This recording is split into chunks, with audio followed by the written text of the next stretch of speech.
화려한 옷차림에 짙은 화장, 그리고 마지막으로 향수를 뿌린 여성이 집 문을 닫고 나섭니다. 겉모습만 보면 누가 봐도 50대 중반의 중년 여성입니다. 당당하고 멋스럽게 보이지만 그 뒤를 조심스레 따르는 남자의 얼굴엔 분노와 의심이 서려 있었습니다. 그녀의 뒤를 바짝 쫓던 이 남자, 사실은 그녀의 일부다들이었습니다. 저 여자는 제 어머니가 아니에요. 제 아버지와 재혼한 여자죠. 전 저 여자가 제 아버지를 죽게 했다고 믿습니다. 사연을 제보한 이는 50대 중반의 남성, 진우 씨. 그는 조용히 털어놓기 시작했습니다. 한동안 끊겼던 가족 이야기, 그 안에 숨겨졌던 진실을요.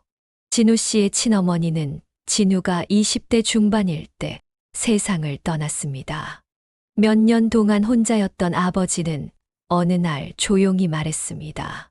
진우야, 혼자 사는 게 너무 쓸쓸하더라. 아는 분이 있는데 한번 만나보고 싶다. 진우 씨는 한참을 망설였습니다. 엄마 돌아가신 지 얼마나 됐다고 다시 결혼을 해요? 하지만 아버지는 사람 좋은 웃음을 지으며 말했습니다. 너한테 피해 안 가게 할게. 나도 이제 나이도 있고 외로워서 그래. 그렇게 아버지는 20살 어린 여자와 재혼을 했습니다. 그녀는 진우보다도 겨우 5살 많았고 이혼 경력이 있었습니다. 자녀도 둘이나 있었습니다. 진우는 속으로 이런 생각이 들었다고 합니다. 누나 같은 여자가 엄마라니. 나이가 20살이나 많은 남자와 결혼하는 이유가 뭐지? 돈 때문인가? 하지만 법적으로 재혼이었고 그녀는 서류상 진우의 새어머니가 되었습니다. 아버지는 진우를 새어머니와 처음으로 식사 자리에 불러냅니다. 작은 고깃집. 아버지는 괜히 과하게 반갑고 분위기를 띄우려고 안간힘을 씁니다. 하지만 새어머니는 말이 없습니다.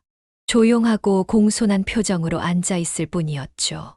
진우는 말없이 고기를 굽다가 슬쩍 그녀를 바라봅니다. 자신과 나이가 비슷하고 심지어 자식도 있는 여자.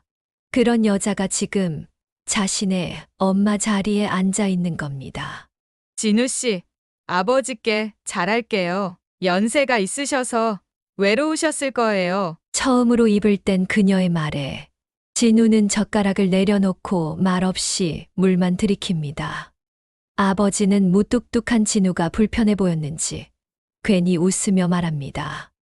야, 너도 곧 장가갈 나이잖아. 너도 혼자 살아봐. 사람이 얼마나 허전한지 알아야지. 그날 이후 진우는 그 여자를 단 한 번도 어머니라고 부르지 않았습니다.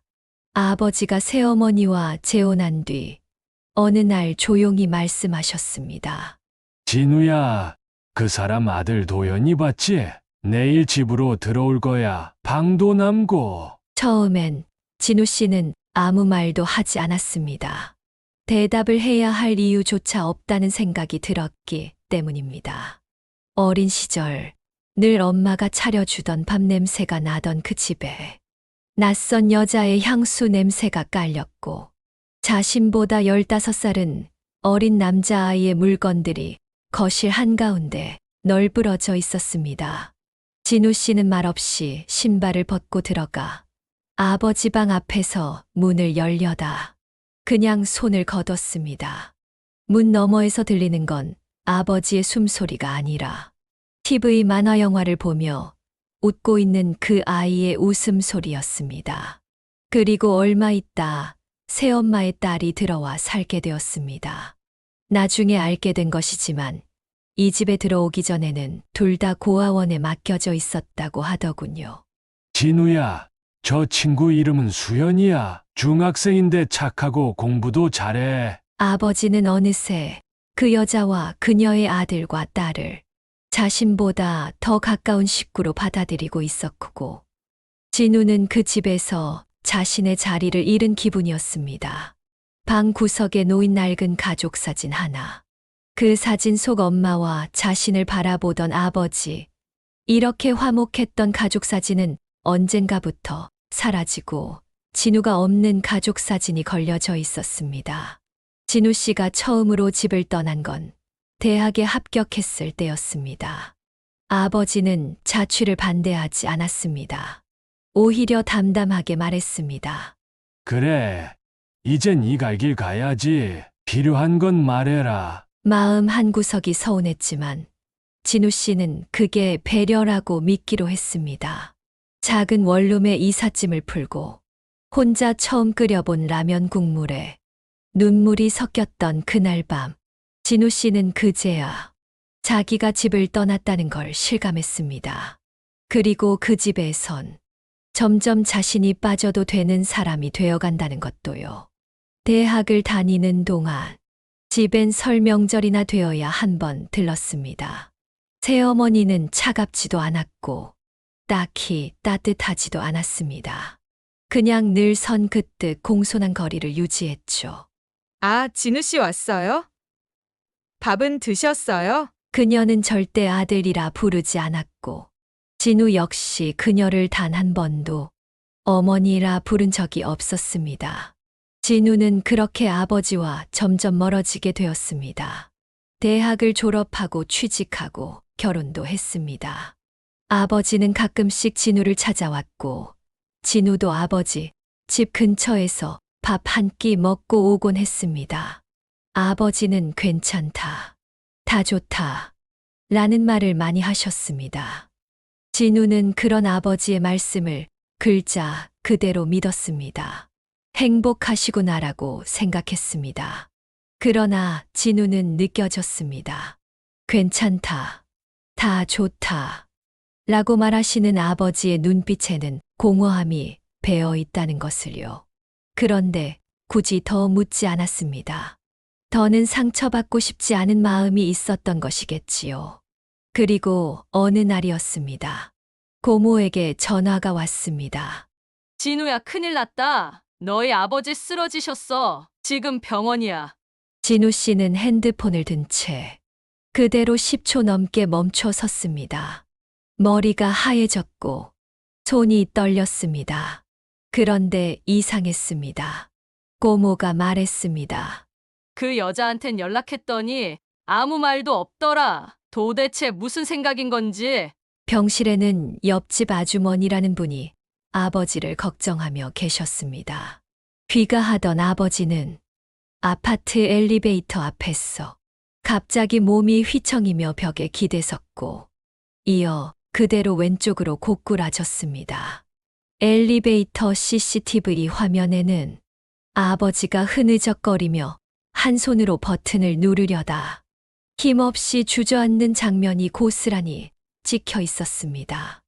옆집 아주머니가 발견해 신고를 하지 않았다면 얼마나 더 방치되었을지 모를 일이었습니다. 병원에 도착한 의사는 말했습니다. 뇌경색입니다. 다행히 빠르게 조치해서 생명에는 지장이 없습니다. 다만 인지 기능이 약해졌기 때문에 약을 정확히 복용하셔야 합니다. 단 하루라도 빼먹으면 위험합니다. 진우 씨는 그 말을 들으며 고개를 끄덕였습니다. 하루도 빼먹지 말라.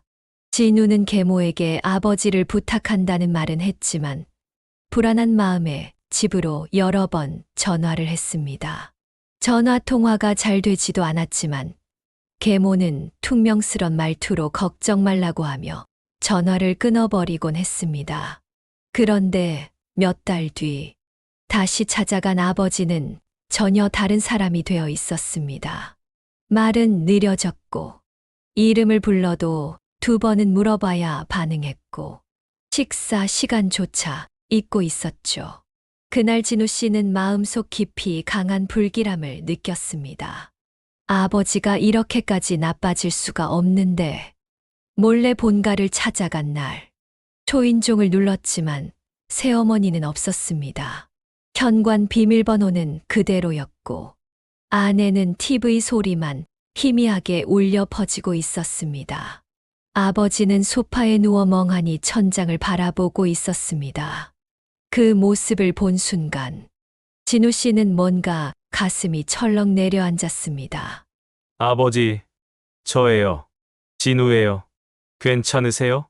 아버지는 천천히 고개를 돌렸지만 그의 눈동자엔 진우를 알아보는 빛이 없었습니다.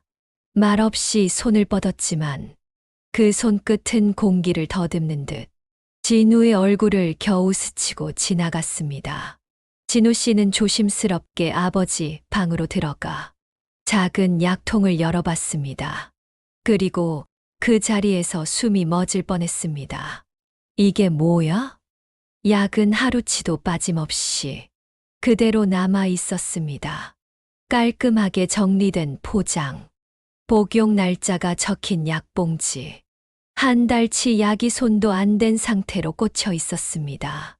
진우 씨는 두 손을 부들부들 떨며 약봉지를 들어 올렸습니다. 새어머니는 어디 있었던 걸까요?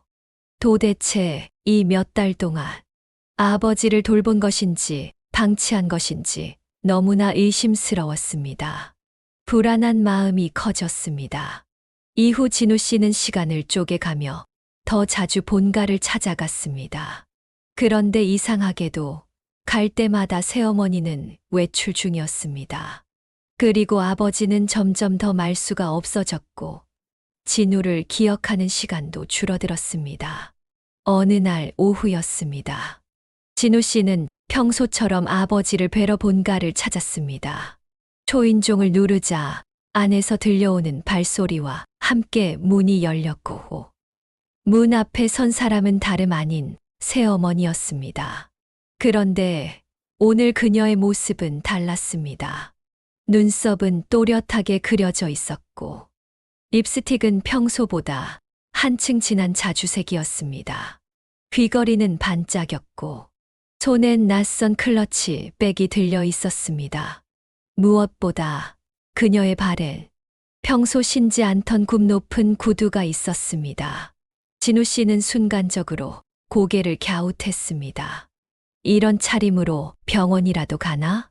하지만 병원엔 이미 정기 진료도 없고 진우 씨는 그날 모든 게 이상하게 느껴졌습니다. 그녀는 대수롭지 않게 말했습니다. 진우 씨 왔어요? 나 좀 볼 일 있어서 나가야 되는데 아버지 계신 방엔 물 끓여뒀어요. 진우 씨는 아무 말 없이 고개만 끄덕였습니다. 아버지의 안부보다 지금 이 여자가 어딜 가는지가 더 중요하게 느껴졌습니다. 그리고 그녀를 조용히 따라 나섰습니다. 택시를 타는 그녀를 멀리서 지켜보다 진우 씨도 뒷차를 붙잡고 탔습니다. 그렇게 40분이 넘는 시간을 차창 너머로 낯선 풍경만 바라보며 그의 분노와 불안은 점점 짙어졌습니다. 택시는 한적한 외곽 모텔촌 근처에서 멈췄고 그녀는 망설임도 없이 차에서 내렸습니다. 그리고 잠시 후 중년 남자 한 명이 먼저 모텔 입구로 걸어 나왔습니다. 둘은 눈빛을 주고받으며 자연스럽게 마주섰고 말없이 아주 익숙한 듯 함께 모텔 안으로 들어갔습니다. 진우 씨는 가슴이 쿵 내려앉는 느낌이 들었습니다. 설마 했는데 진짜였구나. 그는 근처 공원 벤치에 앉아 눈을 떼지도 못한 채 무려 3시간 가까이를 기다렸습니다. 겨울바람이 옷깃을 파고들었지만 그의 눈은 모텔 입구에서 한치도 흔들리지 않았습니다. 그리고 마침내 두 사람이 나왔습니다. 그녀는 들어갈 때보다 훨씬 편안한 표정이었고 남자의 팔짱을 가볍게 끼고 웃으며 걸어 나왔습니다. 진우 씨는 손에 쥔 핸드폰을 들어 조용히 녹화 버튼을 눌렀습니다. 숨소리조차 조심스럽게 죽이며 그 장면을 영상으로 담았습니다. 아버지는 지금 집에서 아무 말도 못하고 누워 계시는데 그 여자는 딴 남자랑 모텔에서 나왔습니다. 진우 씨는 분해서 정말 미쳐버릴 것 같았습니다. 그날 밤 진우 씨는 핸드폰을 쥔 채 한참을 주저앉아 있었습니다. 영상 속 그녀의 웃음은 진우에게 비수가 되어 꽂혔습니다. 사실 이번이 처음이 아니었습니다. 진우 씨는 몇 해 전 백화점에서 우연히 새어머니를 본 적이 있습니다. 그녀는 한 남성과 팔짱을 끼고 손을 잡고 있었습니다. 그때 진우 씨가 아버지께 얘기하자 아버지는 말했습니다. 단순한 친구야. 의심하지 마. 그런 얘기 다시 꺼내지도 마. 그녀가 선수를 쳐서 아버지를 속인 것인지 아니면 아버지가 외로워서 그런지 결국 진우 씨는 그때 더 이상 싸우지 않았습니다. 하지만 이번에는 달랐습니다. 그는 영상이라는 결정적 증거를 손에 쥐고 있었으니까요. 진우 씨는 손에 든 핸드폰을 꼭 쥔 채 그들을 조용히 따라가고 있었습니다. 모텔에서 나온 그들은 익숙한 걸음으로 골목길을 걸었습니다. 새어머니는 남자의 팔짱을 꼭 끼고 있었고 두 사람은 다정하게 웃으며 속삭이고 있었습니다. 진우 씨는 조용히 영상 녹화를 누른 채 몇 걸음 뒤에서 따라갔습니다. 화면 속엔 두 사람의 뒷모습이 그리고 그들의 웃음소리가 점점 또렷하게 담겼습니다. 그 순간이었습니다. 남자가 불쑥 뒤를 돌아봤습니다. 그리고 두 사람 모두 진우 씨와 눈이 마주쳤습니다. 순간 공기가 얼어붙었죠. 새어머니는 얼굴이 하얗게 질렸고 남자의 눈빛은 사냥감을 본 듯 날카롭게 변했습니다. 그는 빠른 걸음으로 진우 씨에게 다가오더니 날카로운 목소리로 말했습니다. 지금 뭐 한 거야? 이거 촬영한 거야? 당장 지워. 아니면 불법 촬영으로 신고한다. 진우 씨는 움찔했지만 물러서지 않았습니다. 당신들, 아버진 집에 혼자 누워 계시는데 당신들은 모텔에서 뭐 한 겁니까? 하지만 그 말은 전혀 먹히지 않았습니다. 새어머니는 진우 씨 앞으로 나서며 얼굴을 바싹 들이댔습니다. 당신 미행했지? 나도 신고할 거예요. 지금 찍은 거 다 증거야. 스토킹으로 걸 수 있어. 진우 씨는 입술을 꾹 깨물었습니다. 그럼 아버지한테 다 말하겠습니다. 이 영상 보여드릴 거예요. 새어머니는 무서워하지도 않았습니다. 아버지, 그 영상 제대로 보시지도 못해. 요즘 기억도 흐려지셨는데. 네. 괜히 아버지 혼란스럽게 하지 마. 진우 씨는 손에 쥔 핸드폰을 내려다보았습니다. 화면은 아직도 녹화 중이었지만 그들의 말 한마디 한마디가 그의 심장을 짓눌렀습니다. 그는 분명 진실을 쥐고 있었지만 그 순간만큼은 오히려 가해자로 몰리는 기분이었습니다. 두 사람은 마지막으로 한마디를 던졌습니다. 입 다물고 있는 게 좋을 거야. 괜히 나대다 너만 다쳐. 그리고는 유유히 그 자리를 떠났습니다. 남겨진 진우 씨는 어둡고 텅 빈 골목에 조용히 서 있었습니다. 영상 속 불륜 장면을 손에 쥐고 진우 씨는 마음을 다잡았습니다. 이번엔 그냥 넘기지 않겠다. 그래서 다시 본가로 향했습니다. 집 앞 골목에 도착했을 때 그는 왠지 모르게 가슴이 두근거렸습니다. 익숙한 현관문 앞에 섰고 비밀번호를 눌렀습니다. 3719. 하지만 문은 열리지 않았습니다. 진우 씨는 손끝이 굳은 채 몇 번이고 다시 눌러봤지만 비밀번호는 이미 바뀌어 있었습니다. 초인종을 눌렀습니다. 2번, 3번, 4번. 안에서는 아무 소리도 나지 않았습니다. 조용했습니다. 너무도 조용했습니다. 그는 아버지에게 전화를 걸었습니다. 소용없었죠. 아무도 받지 않았습니다. 계모의 실체가 드러나야 하는 순간인데 이미 늦었습니다. 진우가 도착하기 전에 계모가 먼저 집으로 돌아가 비밀번호를 바꿔놓았고 아버지의 핸드폰도 꺼버렸다고 합니다. 그날 진우 씨는 현관 앞에서 2시간 넘게 기다렸습니다. 아파트 복도는 차가웠고 그는 벽에 기대어 하염없이 문을 바라보았습니다. 아버지 제발 안에 계신 거죠. 그런데 아무도 문을 열어주지 않았습니다. 문 하나를 사이에 두고 그는 완전히 단절된 사람이 되어버렸습니다. 다음 날, 진우 씨는 새어머니에게 전화를 걸었습니다. 그러나 모든 전화는 부재 중이었습니다. 문자도 메시지도 아무런 답이 없었습니다. 마치 세상에서 지워진 사람처럼 아버지와의 연락은 완전히 끊겼습니다. 그 이후로 아무리 찾아가도 아버지를 만날 수 없었고 전화도 할 수 없었습니다. 결국 그는 경찰에 도움을 요청했고 경찰은 아버지가 잘 계신 것으로 확인했다고 말했습니다. 다만 아버지가 아들과 연락을 원하지 않는다고 전해 주었습니다. 하지만 아들은 단번에 알아챘다고 합니다. 계모가 아버지의 눈을 가리고 있다는 것을. 문만 열면 들어갈 수 있었는데 아들은 아버지를 보지 못했습니다. 그래서 아파트 1층에서 올려다보며 아버지 그림자를 보면서 아, 잘 계시는구나 하고 확인해야 했습니다. 그리고 한 달 뒤, 그 전화는 작은아버지에게서 걸려왔습니다. 진우야 들었냐? 너희 아버지 돌아가셨다더라. 순간 진우 씨는 핸드폰을 손에서 떨어뜨릴 뻔했습니다. 네, 뭐라고요? 아버지가 돌아가셨다고요? 아무도 연락해 주지 않았습니다. 아버지의 부고는 아들이 아닌 다른 사람의 입을 통해 전해졌습니다. 그는 곧장 경찰에 연락했습니다. 혹시 무슨 사고가 있었던 건 아닐까? 아니면 지금이라도 병원 어딘가에 계신 건 아닐까? 하지만 경찰의 대답은 냉정했습니다. 사망 신고는 이미 접수되었고 사망일은 한 달 전이었습니다. 화장까지 마친 상태였습니다. 진우 씨는 그 자리에 무너졌습니다.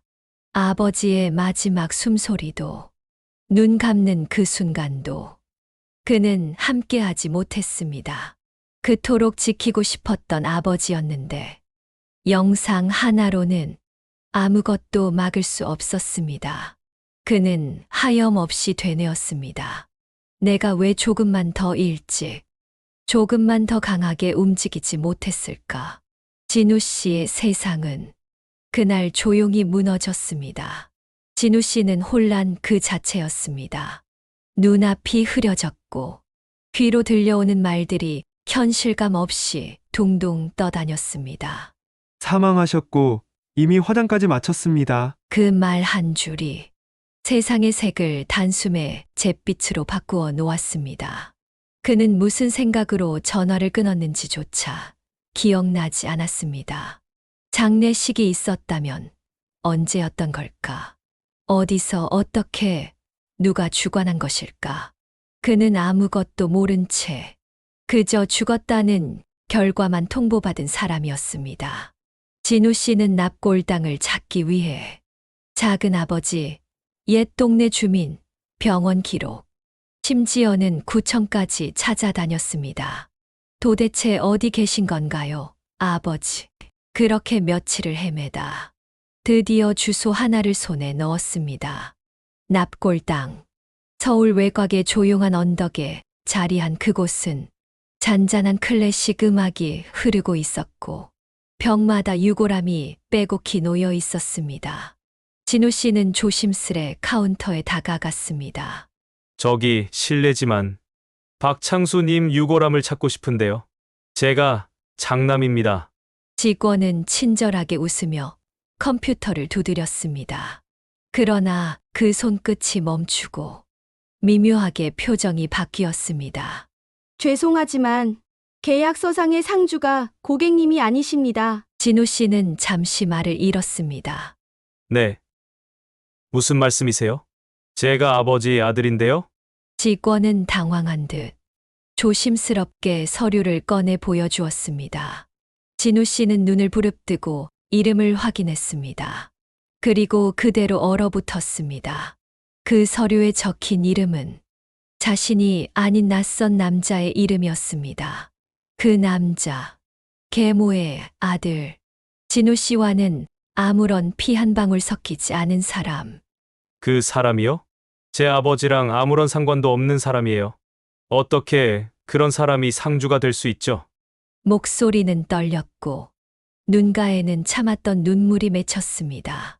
직원은 눈치를 보며 조심스럽게 말했습니다. 저희는 계약서에 등록된 분 기준으로만 열람이나 확인이 가능해서요. 정말 죄송합니다. 진우 씨는 두 손을 천천히 움켜쥐었습니다. 손끝이 저릴 정도로 꼭 쥔 그 주먹은 차마 무언가를 때릴 곳조차 찾지 못했습니다. 그는 조용히 고개를 숙였습니다. 그리고 아무 말도 하지 못한 채 유골함 앞에 그저 가만히 서 있었습니다. 아버지, 저 진우예요. 장례도 마지막 인사도 아무것도 못했어요. 진우는 속으로 되뇌이고 있었습니다. 그의 두 눈에서 조용히 눈물이 떨어졌습니다. 복도는 조용했고 납골당 안엔 아무 소리도 들리지 않았습니다. 그는 힘겹게 걸음을 돌려 납골당을 나왔습니다. 그리고 핸드폰을 꺼내 그 번호를 눌렀습니다. 계모의 아들. 신호음이 몇 번 울리더니 그 남자의 목소리가 흘러나왔습니다. 진우 씨? 진우 씨는 한참 말을 잊지 못했습니다. 너무 많은 말이 떠올랐지만 어떤 것도 지금 상황을 설명할 수 없었습니다. 결국 단 한 문장만 나왔습니다. 왜 연락도 안 해줬어요? 아버지가 돌아가셨는데 나한텐 왜 한마디도 안 해줬냐고요? 반대편에서 들려온 대답은 상식의 문턱조차 밟지 못한 말이었습니다. 그게 경황이 없었어요. 솔직히 너무 슬퍼서 연락할 생각도 못했네요. 진우 씨는 눈을 감았습니다. 참았던 울분이 목까지 차오르고 있었습니다. 그럼 그 유골함 내가 모시면 안 되나요? 다시 돌아온 대답은 더욱 무책임했습니다. 그건 저희 엄마 권한이라 난 잘 모르겠어요. 그 통화는 한 인간의 슬픔을 무시당하는 가장 뻔뻔한 방식의 거절이었습니다. 전화를 끊고 집에 도착한 진우 씨는 구석에 놓인 아버지의 액자 앞에 조용히 무릎을 꿇었습니다. 아버지, 저 진짜 죄송해요.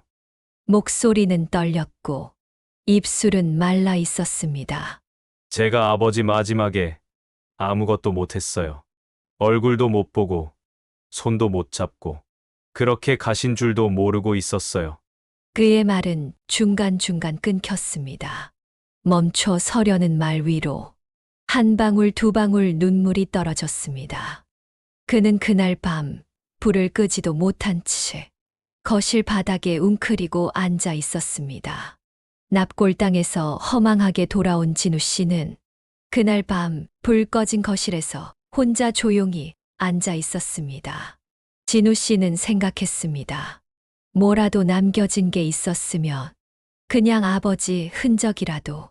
그는 컴퓨터를 켰고 재산 관련 기관들을 하나씩 검색하기 시작했습니다. 부동산 등기부, 통장 조회, 보험사, 공과금 납부 이력까지. 진우 씨는 돈이 필요한 게 아니었습니다.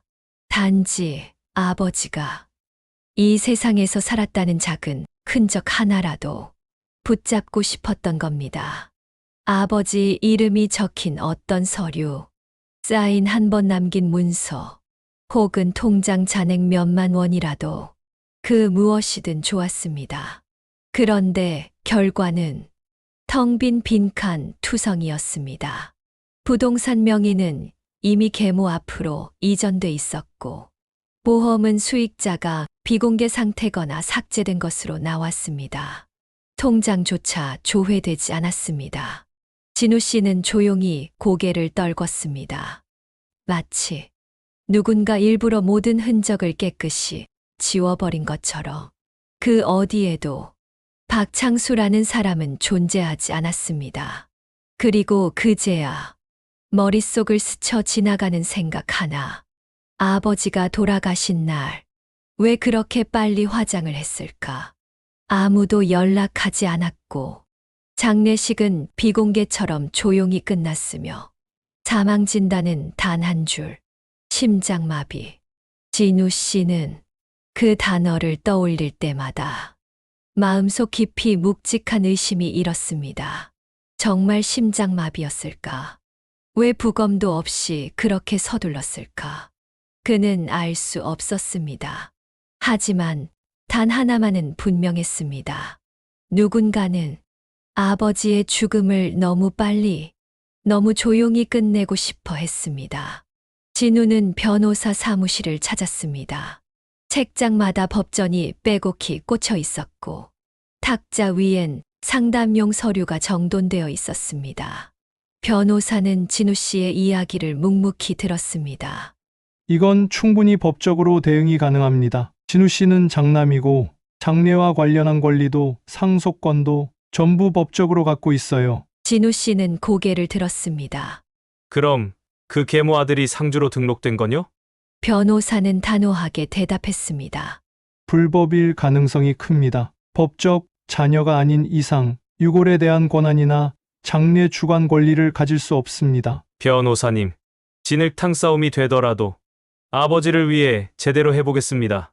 아버지는 모든 걸 말하지 못하고 떠나셨지만 남겨진 아들은 이제 말 대신 행동으로 아버지의 자리를 되찾기로 했습니다.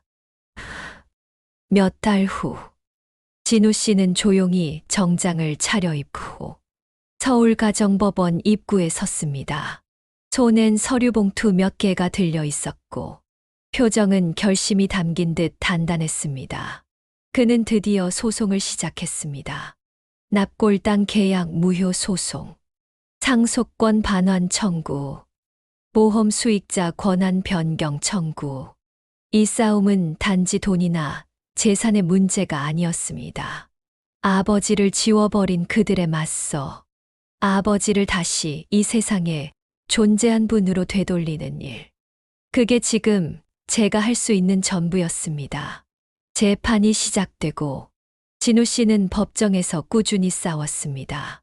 하나씩 차근차근 자료를 제출하고 진술서를 쓰고 아버지와의 관계를 증명하는 모든 것을 정리했습니다. 하지만 어떤 결과가 나오든 간에 그의 마음 한켠에는 지워지지 않는 그림자 하나가 남아 있었습니다. 그 한 문장은 저는 아버지의 장례식조차 가질 못했네요. 시간이 아무리 흘러도 그의 가슴 속에 낙인처럼 박혀 있었습니다. 그래서 진우 씨는 지금도 매주 토요일이면 정장을 차려입고 납골당을 찾습니다. 직원의 허락 없이 유골함을 모셔갈 순 없지만 가서 뵐 수는 있으니까요. 이 이야기는 누군가에겐 그저 뉴스 한 장면으로 지나갈 수 있습니다. 하지만 진우 씨에게는 다시는 되돌릴 수 없는 시간, 그리고 평생을 안고 살아가야 할 영원히 다치지 않는 생채기로 남았습니다. 우리는 때때로 세상이 너무 잔인하고 불공평하다는 걸 알고 있지만 그래도 누군가는 사랑을 지키기 위해 끝까지 걸어갑니다. 이 이야기는 그렇게 누군가의 아들이 자신의 아버지를 위해 세상과 맞서 싸운 이야기였습니다. 지금까지 함께해 주신 여러분께 감사드리며 앞으로도 감동이 있는 사연으로 돌아오겠습니다. 구독, 좋아요, 그리고 소중한 댓글 부탁드립니다.